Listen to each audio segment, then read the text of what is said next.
Hello, जय माता की। आप सभी को नवरात्रि की बहुत बहुत शुभकामनाएं।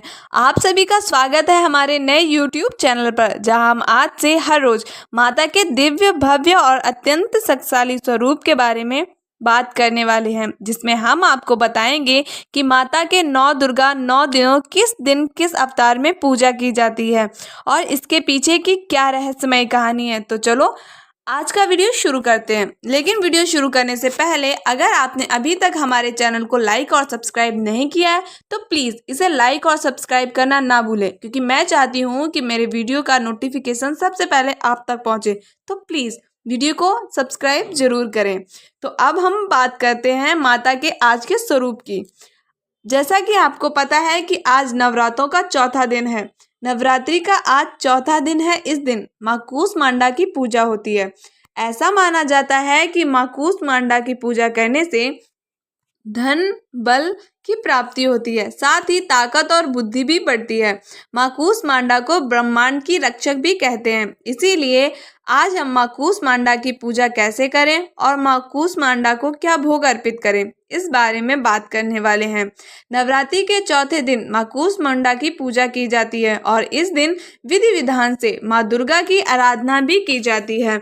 उन्हें भोग में मिठाई, फल और मालपुए अर्पित करते हैं। मान्यता है कि माँ कूष्मांडा की पूजा से सभी मनोकामनाएं पूरी होती हैं और कार्यों में आने वाली बाधाएं भी दूर होती हैं। देवी पुराण के अनुसार विद्यार्थियों को नवरात्रि में माँ कूष्मांडा की पूजा अवश्य करनी चाहिए। इससे उनकी बुद्धि का विकास होता है। माँ कूष्मांडा 8 भुजाओं वाली दिव्य शक्ति हैं। उन्हें परमेश्वरी का रूप भी माना जाता है। ऐसा माना जाता है कि माँ कूष्मांडा की पूजा करने से सभी काम पूरे होते हैं और जिन काम में रुकावट आती है वे भी बिना किसी बाधा के पूरे हो जाते हैं।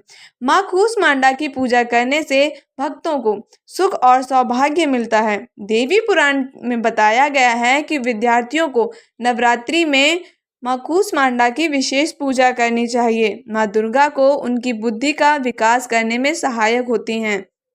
देवी कूष्मांडा दुर्गा माँ का चौथा रूप है। देवी भगवत पुराण के उनकी महिमा का वर्णन है। माना जाता है उन्हें अपनी हल्की मुस्कान से ब्रह्मांड बनाया था, इसीलिए माँ कूष्मांडा देवी उनका नाम पड़ा। सृष्टि के आरंभ में अंधकार था, जिसे माँ ने अपनी हंसी से दूर किया।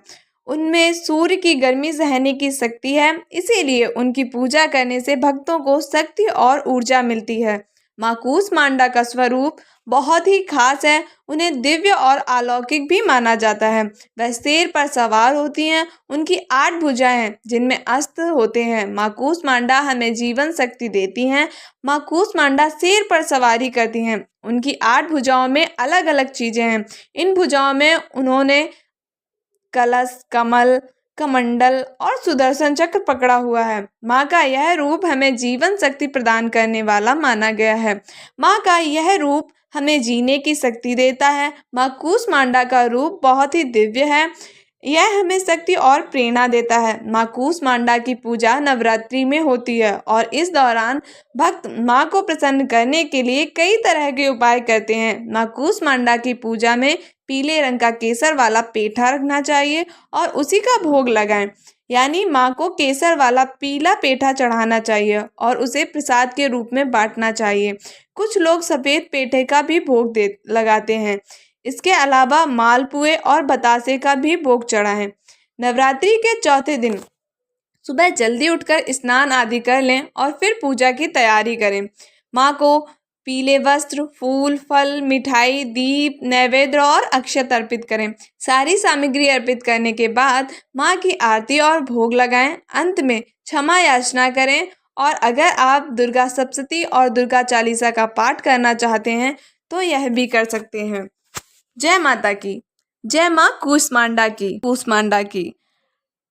आज हमने जाना कि माँ कूष्मांडा की क्या कहानी थी। अब हम कल फिर से माता के 5वें अवतार की कहानी सुनेंगे। तब तक जय माता की। भक्ति भाव से माता की पूजन अर्चन करें और माँ आपकी सभी मनोकामनाएं पूर्ण करें। जय माता की। तो अगर अभी तक आप हमारे साथ हमारी वीडियो में बने हुए हैं और अगर अभी तक आपने हमारे चैनल को लाइक और सब्सक्राइब नहीं किया है तो प्लीज़ इसे लाइक और सब्सक्राइब करना ना भूलें। मिलते हैं अपने नेक्स्ट वीडियो में। तब तक के लिए जय माता की।